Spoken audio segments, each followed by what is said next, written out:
2. Where I lived, and what I lived for. At a certain season of our life we are accustomed to consider every spot as the possible site of a house. I have thus surveyed the country on every side within a dozen miles of where I live. In imagination I have bought all the farms in succession, for all were to be bought, and I knew their price. I walked over each farmer's premises, tasted his wild apples, discoursed on husbandry with him, took his farm at his price, at any price, mortgaging it to him in my mind. Even put a higher price on it, took everything but a deed of it, took his word for his deed, for I dearly loved to talk, cultivated it, and him to some extent, I trust, and withdrew when I had enjoyed it long enough, leaving him to carry it on. This experience entitled me to be regarded as a sort of real estate broker by my friends.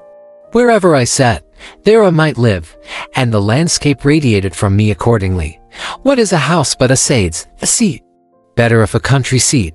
I discovered many a site for a house not likely to be soon improved, which some might have thought too far from the village, but to my eyes the village was too far from it. Well, there I might live, I said. And there I did live, for an hour, a summer and a winter life, saw how I could let the years run off, buffet the winter through, and see the spring come in. The future inhabitants of this region, wherever they may place their houses, may be sure that they have been anticipated. An afternoon sufficed to lay out the land into orchard, woodlot, and pasture, and to decide what fine oaks or pines should be left to stand before the door, and whence each blasted tree could be seen to the best advantage. And then I let it lie fallow, perchance, for a man is rich in proportion to the number of things which he can afford to let alone. My imagination carried me so far that I even had the refusal of several farms. The refusal was all I wanted, but I never got my fingers burned by actual possession. The nearest that I came to actual possession was when I bought the Hollowell place, and had begun to sort my seeds, and collected materials with which to make a wheelbarrow to carry it on or off with. But before the owner gave me a deed of it, his wife, every man has such a wife, changed her mind and wished to keep it, and he offered me $10 to release him. Now, to speak the truth, I had but 10 cents in the world, and it surpassed my arithmetic to tell if I was that man who had 10 cents, or who had a farm, or $10, or all together. However, I let him keep the $10 and the farm too, for I had carried it far enough. Or rather, to be generous, I sold him the farm for just what I gave for it, and, as he was not a rich man, made him a present of $10, and still had my 10 cents, and seeds, and materials for a wheelbarrow left. I found thus that I had been a rich man without any damage to my poverty. But I retained the landscape, and I have since annually carried off what it yielded without a wheelbarrow, with respect to landscapes. I am monarch of all I survey. My right there is none to dispute. I have frequently seen a poet withdraw, having enjoyed the most valuable part of a farm, while the crusty farmer supposed that he had got a few wild apples only. Why, the owner does not know it for many years when a poet has put his farm in rhyme, the most admirable kind of invisible fence, has fairly impounded it, milked it, skimmed it, and got all the cream, and left the farmer only the skimmed milk. The real attractions of the Hollowell farm, to me, were its complete retirement, being about 2 miles from the village, half a mile from the nearest neighbor, and separated from the highway by a broad field. Its bounding on the river, which the owner said protected it by its fogs from frosts in the spring, though that was nothing to me. The gray color and ruinous state of the house and barn, and the dilapidated fences, which put such an interval between me and the last occupant, the hollow and lichen-covered apple trees, gnawed by rabbits, showing what kind of neighbors I should have. But above all, the recollection I had of it from my earliest voyages up the river, when the house was concealed behind a dense grove of red maples, through which I heard the housedog bark. I was in haste to buy it, before the proprietor finished getting out some rocks, cutting down the hollow apple trees, and grubbing up some young birches which had sprung up in the pasture, or in short, had made any more of his improvements. To enjoy these advantages I was ready to carry it on, like Atlas, to take the world on my shoulders, and never heard what compensation he received for that, and do all those things which had no other motive or excuse but that I might pay for it, and be unmolested in my possession of it. for I knew all the while that it would yield the most abundant crop of the kind I wanted, if I could only afford to let it alone. But it turned out as I have said. All that I could say then, with respect to farming on a large scale I have always cultivated a garden, was that I had my seeds ready. Many think that seeds improve with age. I have no doubt that time discriminates between the good and the bad. And when at last I shall plant, I shall be less likely to be disappointed. But I would say to my fellows, once for all, as long as possible live free and uncommitted. It makes but little difference whether you are committed to a farm or the county jail. Old Cato, whose De Re Rustic is my cultivator, says, and the only translation I have seen, makes sheer nonsense of the passage when you think of getting a farm. Turn it thus in your mind, not to buy greedily, nor spare your pains to look at it, and do not think it enough to go round it once. The oftener you go there, the more it will please you, if it is good. I think I shall not buy greedily, but go round and round it as long as I live, and be buried in it first, that it may please me the more at last. The present was my next experiment of this kind, which I purpose to describe more at length, for convenience putting the experience of 2 years into one. As I have said, I do not propose to write an ode to dejection, but to brag as lustily as Chanticleer in the morning, standing on his roost, if only to wake my neighbors up. When first I took up my abode in the woods, that is, began to spend my nights as well as days there, which, by accident, was on Independence Day, or the 4th of July, 1845, my house was not finished for winter, but was merely a defense against the rain, without plastering or chimney, the walls being of rough, weather-stained boards, with wide chinks, which made it cool at night. The bright white-hewn studs and freshly planed door and window casings gave it a clean and airy look, especially in the morning, when its timbers were saturated with dew, so that I fancied that by noon some sweet gum would exude from them. To my imagination it retained throughout the day more or less of this rural character, reminding me of a certain house on a mountain which I had visited a year before. This was an airy and emplastered cabin, fit to entertain a traveling god, and where a goddess might trail her garments. The winds which passed over my dwelling were such as sweep over the ridges of mountains, bearing the broken strains, or celestial parts only, of terrestrial music. The morning wind forever blows, the poem of creation is uninterrupted. But few are the ears that hear it. Olympus is but the outside of the earth everywhere. The only house I had been the owner of before, if I except a boat, was a tent, which I used occasionally when making excursions in the summer, and this is still rolled up in my garret. But the boat, after passing from hand to hand, has gone down the stream of time. With this more substantial shelter about me, I had made some progress towards settling in the world. This frame, so slightly clad, was a sort of crystallization around me, and reacted on the builder. It was suggestive somewhat as a picture in outlines. I did not need to go outdoors to take the air, for the atmosphere within had lost none of its freshness. It was not so much within doors as behind a door where I sat, even in the rainiest weather. The Haravansa says, an abode without birds is like a meat without seasoning. Such was not my abode, for I found myself suddenly neighbor to the birds. Not by having imprisoned one, but having caged myself near them.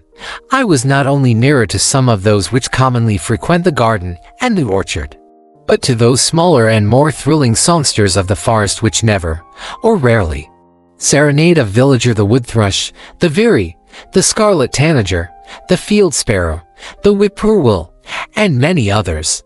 I was seated by the shore of a small pond, about 1.5 miles south of the village of Concord, and somewhat higher than it, in the midst of an extensive wood between that town and Lincoln, and about 2 miles south of that our only field known to fame, Concord Battleground.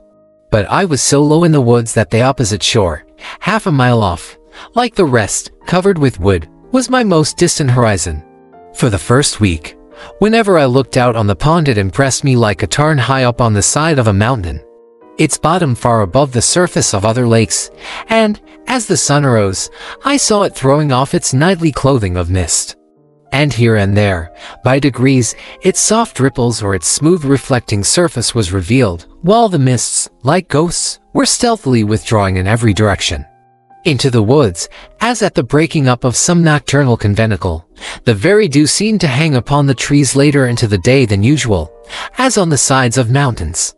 This small lake was of most value as a neighbor in the intervals of a gentle rainstorm in August, when, both air and water being perfectly still, but the sky overcast, mid-afternoon had all the serenity of evening.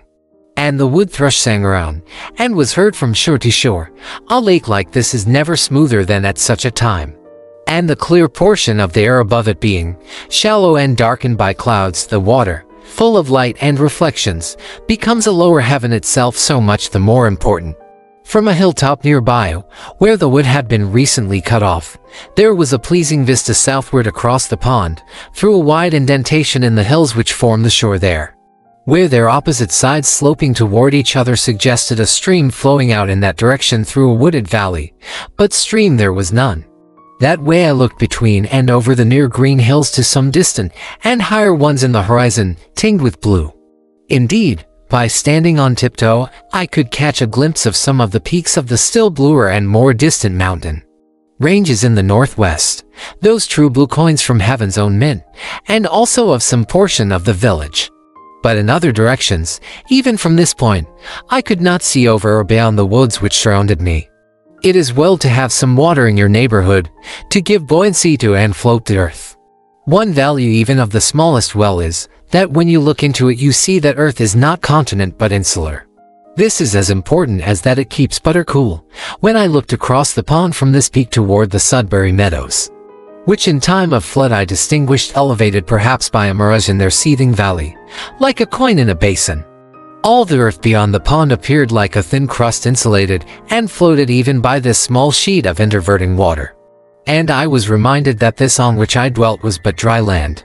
Though the view from my door was still more contracted, I did not feel crowded or confined in the least.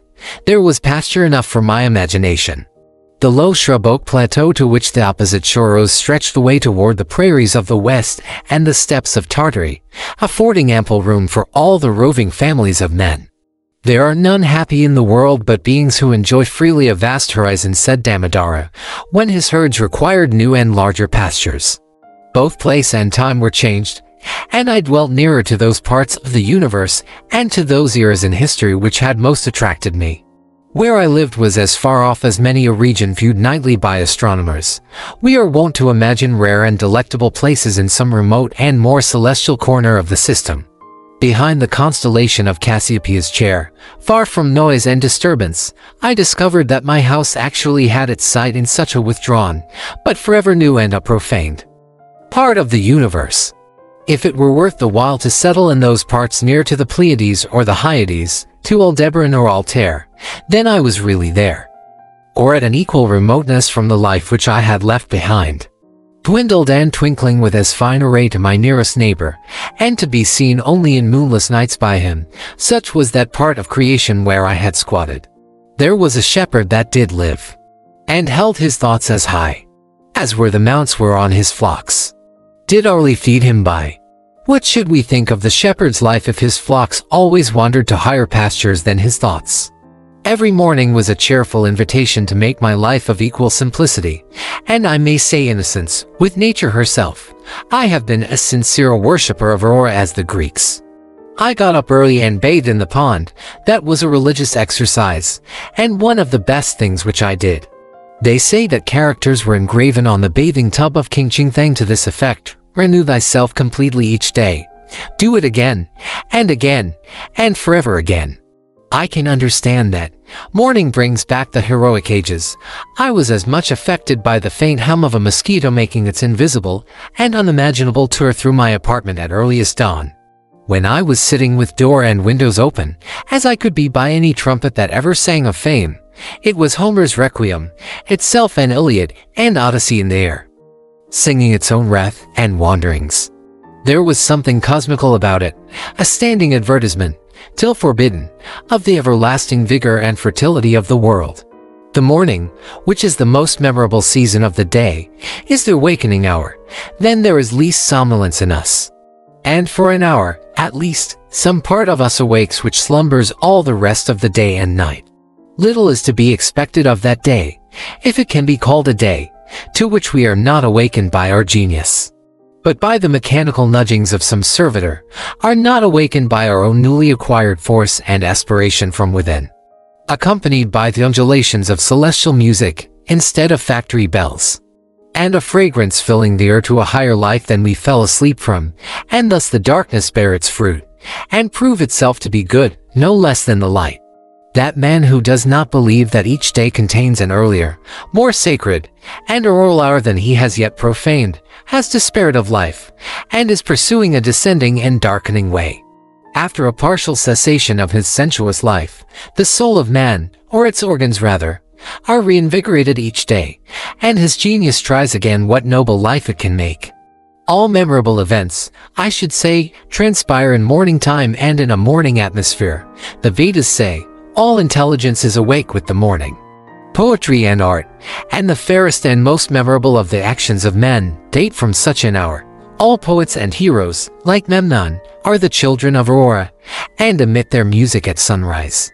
To him whose elastic and vigorous thought keeps pace with the sun, the day is a perpetual morning. It matters not what the clocks say or the attitudes and labors of men.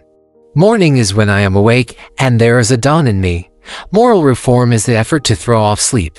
Why is it that men give so poor an account of their day if they have not been slumbering? They are not such poor calculators.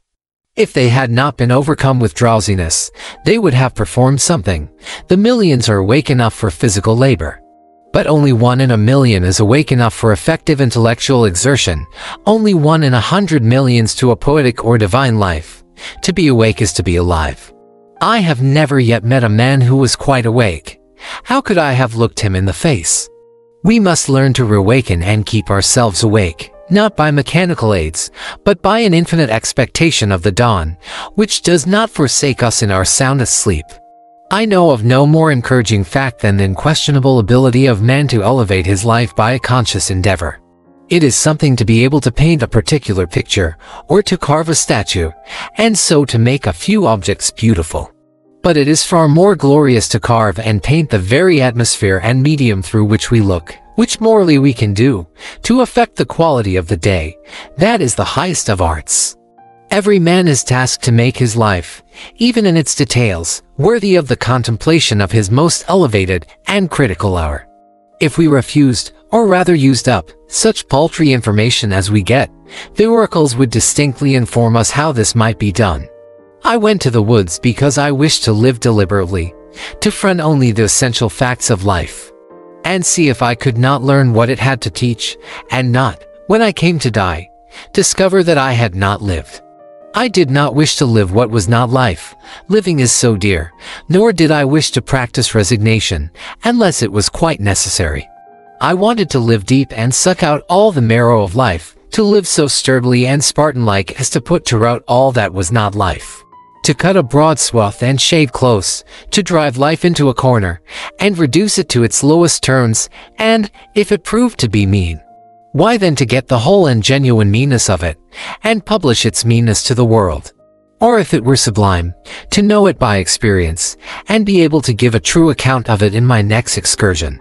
For most men, it appears to me, are in a strange uncertainty about it, whether it is of the devil or of God, and have somewhat hastily concluded that it is the chief end of man here to glorify God and enjoy him forever. Still we live meanly, like ants, though the fable tells us that we were long ago changed into men. Like pygmies we fight with cranes. It is error upon error, and cloud upon cloud, and our best virtue has for its occasion a superfluous and inevitable wretchedness. Our life is frittered away by detail. An honest man has hardly need to count more than his 10 fingers, or in extreme cases he may add his 10 toes, and lump the rest. Simplicity, simplicity, simplicity, I say. Let your affairs be as 2 or 3, and not 100 or 1,000. Instead of 1,000,000 count half a dozen, and keep your accounts on your thumbnail. In the midst of this chopping sea of civilized life, such are the clouds and storms and quicksands and 1,001 items to be allowed for, that a man has to live, if he would not founder and go to the bottom, and not make his port at all, by dead reckoning, and he must be a great calculator indeed who succeeds. Simplify, simplify. Instead of 3 meals a day, if it be necessary, eat but 1. Instead of 100 dishes, 5. And reduce other things in proportion. Our life is like a German confederacy, made up of petty states, with its boundary forever fluctuating, so that even a German cannot tell you how it is bounded at any moment. The nation itself, with all its so-called internal improvements, which, by the way, are all external and superficial, is just such an unwieldy and overgrown establishment, cluttered with furniture and tripped up by its own traps, ruined by luxury and heedless expense, by want of calculation and a worthy aim, as the million households in the land. And the only cure for it, as for them, is in a rigid economy, a stern and more than Spartan simplicity of life and elevation of purpose. It lives to fast. Men think that it is essential that the nation have commerce, and export ice, and talk through a telegraph, and ride 30 miles an hour, without a doubt, whether they do or not. But whether we should live like baboons or like men, is a little uncertain. If we do not get out sleepers, and forge rails, and devote days and nights to the work, but go to tinkering upon our lives to improve them, who will build railroads? And if railroads are not built, how shall we get to heaven in season? But if we stay at home and mind our business, who will want railroads? We do not ride on the railroad, it rides upon us. Did you ever think what those sleepers are that underlie the railroad? Each one is a man, an Irishman, or a Yankee man. The rails are laid on them, and they are covered with sand, and the cars run smoothly over them. They are sound sleepers, I assure you, and every few years a new lot is laid down and run over. So that, if some have the pleasure of riding on a rail, others have the misfortune to be ridden upon. And when they run over a man that is walking in his sleep, a supernumerary sleeper in the wrong position, and wake him up, they suddenly stop the cars, and make a hue and cry about it, as if this were an exception. I am glad to know that it takes a gang of men for every 5 miles to keep the sleepers down and level in their beds as it is, for this is a sign that they may sometime get up again. Why should we live with such hurry and waste of life? We are determined to be starved before we are hungry. Men say that a stitch in time saves 9, and so they take 1,000 stitches today to save 9 tomorrow. As for work, we haven't any of any consequence. We have the St. Vitus dance, and cannot possibly keep our heads still.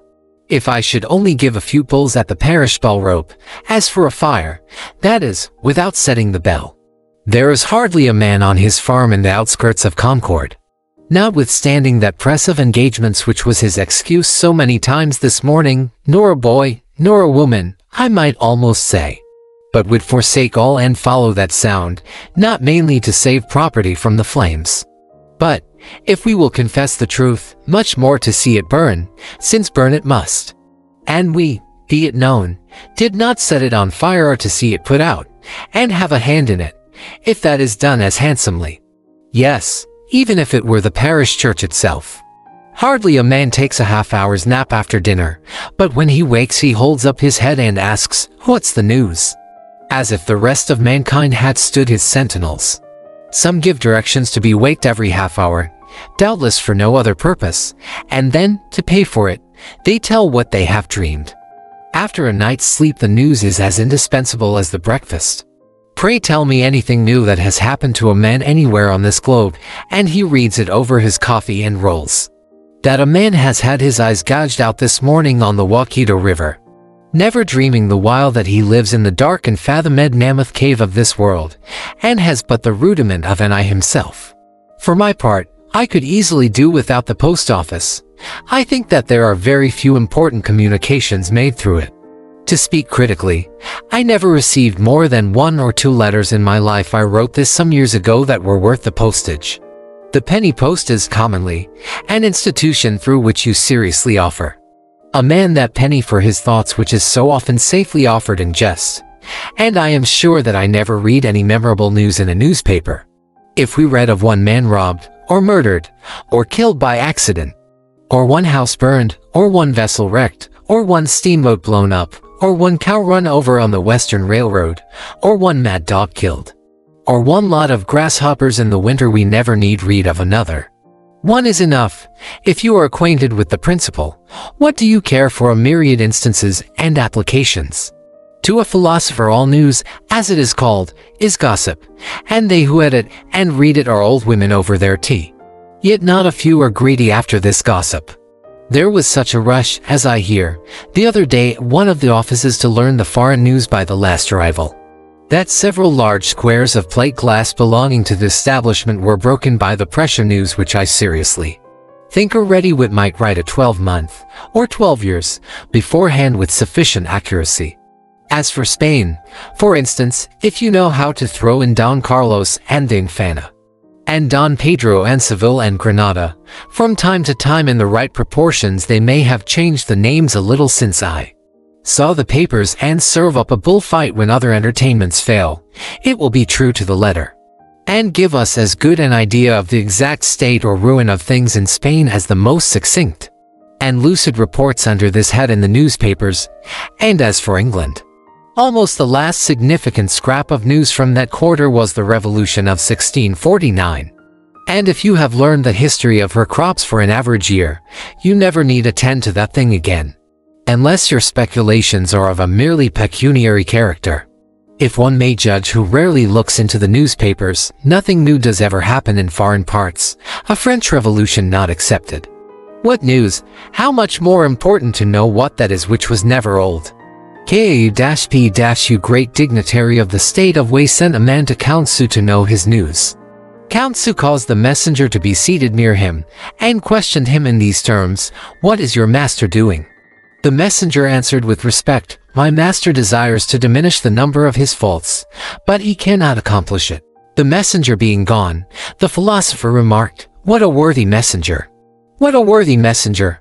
The preacher, instead of vexing the ears of drowsy farmers on their day of rest at the end of the week for Sunday, is the fit conclusion of an ill-spent week, and not the fresh and brave beginning of a new one. With this one other draggle tale of a sermon, should shout with thundering voice, "Pause! Avis! Why so seeming fast, yet deadly slow?" Shams and delusions are esteemed for soundest truths, while reality is fabulous. If men would steadily observe realities only, and not allow themselves to be deluded, life, to compare it with such things as we know, would be like a fairy tale and the Arabian Nights entertainments.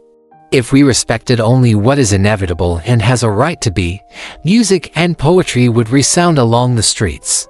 When we are unhurried and wise, we perceive that only great and worthy things have any permanent and absolute existence, that petty fears and petty pleasures are but the shadow of the reality. This is always exhilarating and sublime, by closing the eyes and slumbering, and consenting to be deceived by shows. Men establish and confirm their daily life of routine and habit everywhere, which still is built on purely illusory foundations. Children, who play life, discern its true law and relations more clearly than men, who fail to live it worthily, but who think that they are wiser by experience, that is, by failure. I have read in a Hindu book that there was a king's son, who, being expelled in infancy from his native city, was brought up by a forester, and, growing up to maturity in that state, imagined himself to belong to the barbarous race with which he lived. One of his father's ministers, having discovered him, revealed to him what he was, and the misconception of his character was removed, and he knew himself to be a prince. So soul, continues the Hindu philosopher, from the circumstances in which it is placed, mistakes its own character, until the truth is revealed to it by some holy teacher, and then it knows itself to be Brahm. I perceive that we inhabitants of New England live this mean life that we do because our vision does not penetrate the surface of things. We think that that is which appears to be. If a man should walk through this town and see only the reality, where, think you, would the mill dam go to? If he should give us an account of the realities he beheld there, we should not recognize the place in his description. Look at a meeting house, or a courthouse, or a jail, or a shop, or a dwelling house, and say what that thing really is before true gaze, and they would all go to pieces in your account of them. Men esteem truth remote, in the outskirts of the system, behind the farthest star, before Adam and after the last man. In eternity there is indeed something true and sublime, but all these times and places and occasions are now and here. God himself culminates in the present moment, and will never be more divine in the lapse of all the ages. And we are enabled to apprehend at all what is sublime and noble, only by the perpetual instilling and drenching of the reality that surrounds us. The universe constantly and obediently answers to our conceptions. Whether we travel fast or slow, the track is laid for us. Let us spend our lives in conceiving then. The poet or the artist never yet had so fair and noble a design, but some of his posterity at least could accomplish it. Let us spend one day as deliberately as nature, and not be thrown off the track by every nutshell and mosquito's wing that falls on the rails. Let us rise early and fast, or break fast, gently, and without perturbation. Let company come and let company go. Let the bells ring and the children cry, determined to make a day of it. Why should we knock under and go with the stream?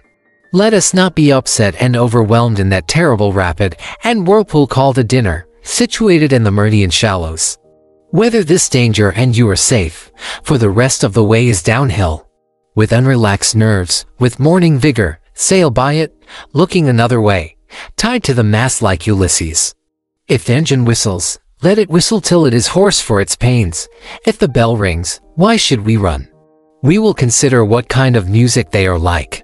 Let us settle ourselves, and work, and wedge our feet downward through the mud and slush of opinion, and prejudice, and tradition, and delusion, and appearance, that alluvion which covers the globe, through Paris and London, through New York and Boston and Concord, through church and state, through poetry and philosophy and religion, till we come to a hard bottom and rocks in place, which we can call reality, and say, this is, and no mistake. And then begin having a point d'appui, below freshet and frost and fire, a place where you might found a wall or a state, or set a lamppost safely, or perhaps a gauge, not a millimeter, but a realometer, that future ages might know how deep a freshet of shims and appearances had gathered from time to time. If you stand right fronting and face to face to a fact, you will see the sun glimmer on both its surfaces, as if it were a scimitar, and feel its sweet edge dividing you through the heart and marrow, and so you will happily conclude your mortal career. Be it life or death, we crave only reality. If we are really dying, let us hear the rattle in our throats and feel cold in the extremities. If we are alive, let us go about our business. Time is but the stream I go a-fishing in. I drink at it, but while I drink I see the sandy bottom and detect how shallow it is. Its thin current slides away, but eternity remains. I would drink deeper, fish in the sky, whose bottom is pebbly with stars. I cannot count one. I know not the first letter of the alphabet. I have always been regretting that I was not as wise as the day I was born. The intellect is a cleaver. It discerns and rifts its way into the secret of things. I do not wish to be any more busy with my hands than is necessary. My head is hands and feet. I feel all my best faculties concentrated in it. My instinct tells me that my head is an organ for burrowing, as some creatures use their snout and for paws. And with it I would mine and burrow my way through these hills. I think that the richest vein is somewhere hereabouts. So by the divining rod and thin rising vapors I judge, and here I will begin to mine. Alright, this story has come to an end. If you liked it, please give it a thumbs up. Thank you.